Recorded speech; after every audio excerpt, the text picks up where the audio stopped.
Hello and welcome back. So the next very important thing in the course that you need to understand is what we call the Brezhnev Doctrine. And that was released in 1968. And it's something that Brezhnev says and does that sets kind of the guidance of how these communist countries are now going to be run. But before I get to that, I'm going to talk a little bit about the transition from Khrushchev to Brezhnev. So I've previously mentioned that Khrushchev was removed from power after the Cuban Missile Crisis. And we know that with the Prague Spring, what we talked about at the beginning of this week, a new man, Brezhnev, was in power in the USSR.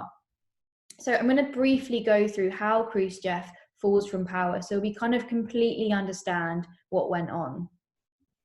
So after the Cuban Missile Crisis, a couple of other things happen kind of all at the same time, which don't help Khrushchev's position. The USSR had broken with China after their differences became too pronounced. Now, if you remember, I've got a picture here of Khrushchev and Mao talking, but if you remember when we did the Chinese Revolution, we learned that actually communism in China was very different to communism in the Soviet Union, and it kind of balanced on a different group of people. Rather than the industrial workers, it was on the peasants in China. So they had their differences right from the beginning. In addition, the USSR was experiencing food shortages and money problems because of all their expenditure in the arms race. So I've got a picture here of kind of, communities, buildings were becoming quite run down. Lots of people were facing food issues, and the economy was definitely degrading in terms of, the USSR's success they'd had in earlier periods with industrialization and things like that. So Khrushchev begins to lose legitimacy in the eyes of high-ranking Soviet officers. They see him as erratic, and he often made decisions without them. So he would make decisions without consulting his other kind of senior advisors and other people high up in the party. And they saw that as him undercutting their authority. It all reaches a boiling point in October 1964, and Khrushchev is called back from his holiday in Georgia, and he's forced to resign as premier and head of the Communist Party. From this point, he was allowed to kind of live out the remainder of his life quietly, and he's even given the title of Special Pensioner of the USSR.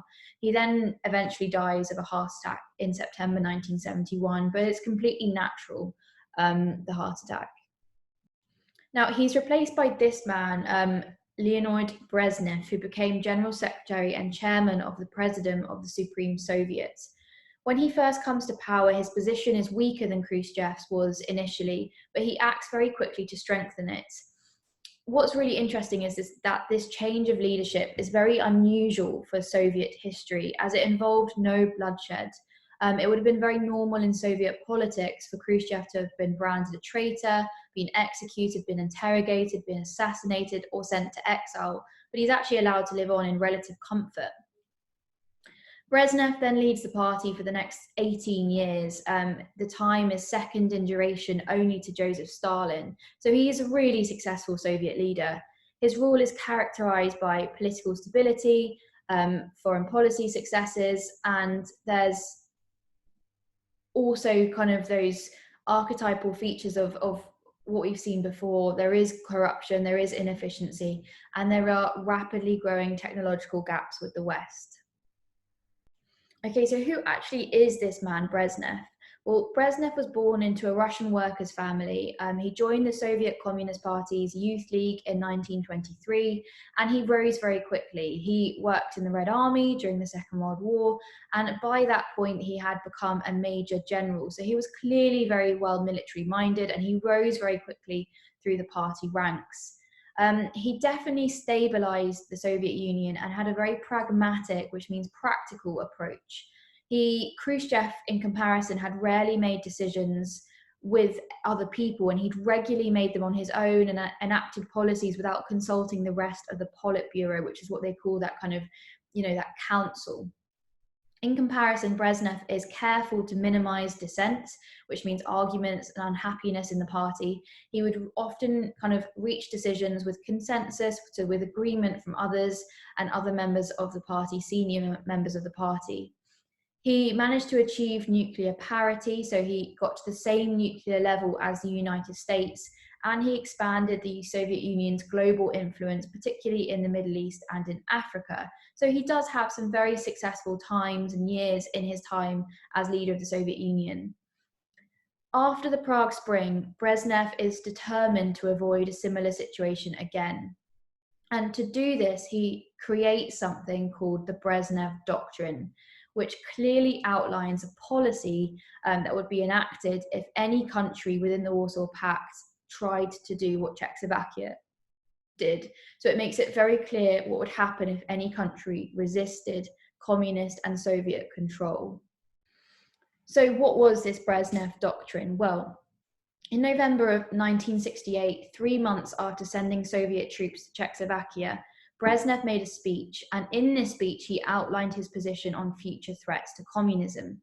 He made it clear that the USSR was determined to keep communist governments in place in Europe and further afield. He said no country in Eastern Europe should be allowed to abandon communism. We will use force to ensure this. So he's not allowing the governments to be brought down either by external invaders or internal rebels. If countries follow Czechoslovakia, they would face the same consequences. And it's a clear policy for all communist countries that, the USSR will resort to force to ensure communist governments stay in place if they try to change this. So as always, we need to think about consequences and impact. How does this change the relations of the Cold War? So one consequence of the Brezhnev Doctrine is that it drives a further wedge between the USSR and China. China is currently in the middle of the Cultural Revolution, a time of huge upheaval in China itself, and they're very concerned. The Brezhnev Doctrine is essentially suggesting that the Soviet Union could and might interfere in China. And right from the beginning, the Chinese and the government in China have really wanted to resist that interference, that control by the Soviet Union. In terms of relations with the West, the USA initially responds to the speech by ending all talks and discussions about improving relations or disarmament.